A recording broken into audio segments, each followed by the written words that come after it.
miracle in Chile was not that those economic reforms worked so well. Chile is by all odds the best success story in Latin America today.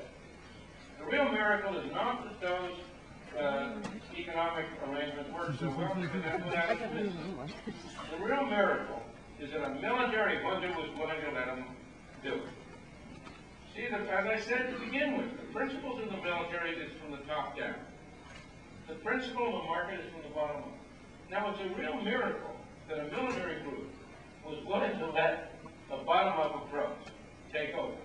And as you know, as I say, I did make a trip to Chile, and I made talks in Chile.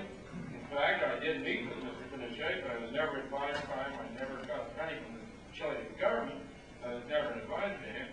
But I will say that that process led to a situation in which you were able to get an election, which was a military junta, and you now have a democratic government.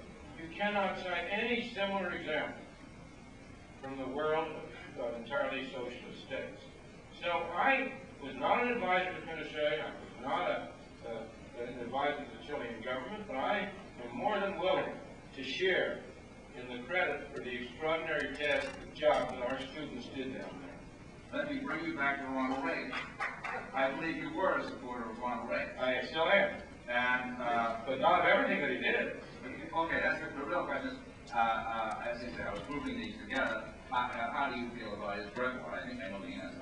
Oh, well, the answer is clear. I think his drug war was a mistake. There are two areas in which I think he did very badly during his administration. One was the drug war, and one was foreign trade.